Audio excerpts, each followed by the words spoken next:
Millions of people deal with chronic neck pain every day. But here's the thing, your neck isn't the real problem. The issue is a hidden tug of war happening in your body. Some muscles are overactive, pulling too hard, others too weak to fight back. And that imbalance, it's what's keeping you stuck. Now, you can pop painkillers, stretch randomly, or even consider surgery. But the real solution, it's about fixing the root cause, releasing restrictions, restoring movement, and getting your body working the way it's supposed to.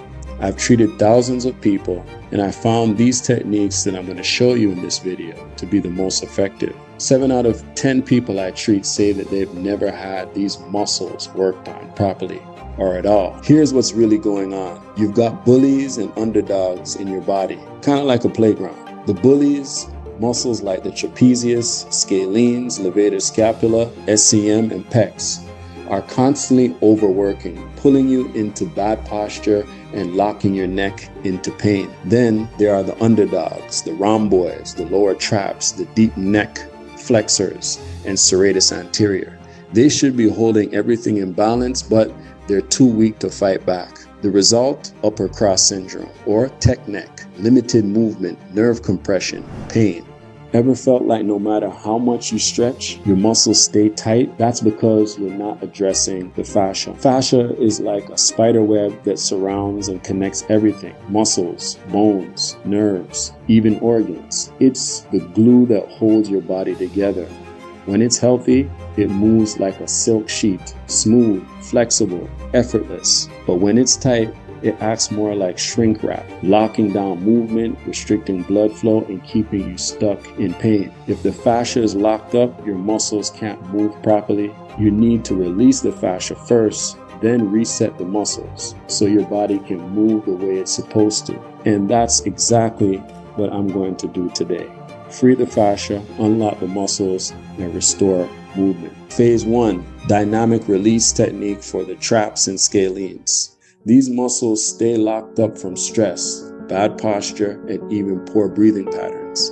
Instead of just pressing into them, I use this dynamic release technique, applying pressure while guiding them through movement. This retrains them to actually let go. Dynamic release for the levator scapula.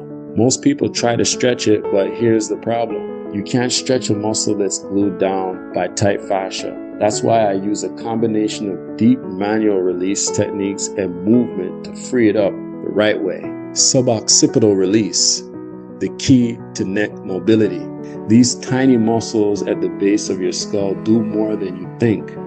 When they're tight, they can cause headaches, dizziness, and even blurred vision. The trick here isn't force, it's patience.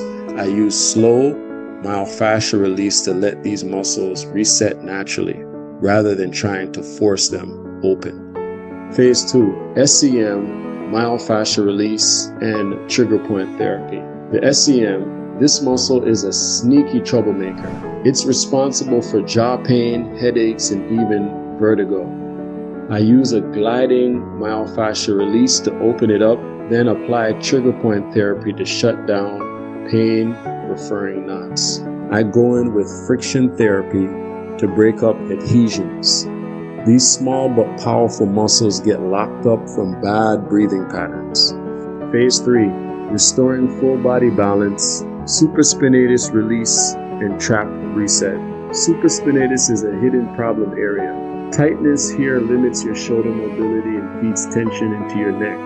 Using friction therapy first, then movement-based release, I restore function and make sure it's not pulling your neck out of position. Now I bring in the traditional Chinese medicine technique, tuina hand rolling, to prepare the muscle tissue. Once it's warmed up, I go into deep acupressure, targeting the most restricted points to release deep tension. Final phase, locking in the results, making sure the pain doesn't come back. Subscapularis myofascia trigger point therapy. The subscapularis is deep inside the shoulder blade, but if it's tight, it's pulling everything out of alignment. I go in with precise pressure to release those deep-seated knots. Fascial squeeze for the traps and biceps, Rolfing style.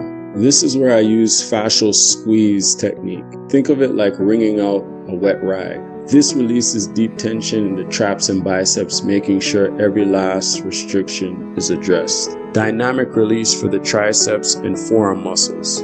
At this point, we shift focus. If your triceps and forearms are locked up, your shoulders, neck, and even grip strength suffer.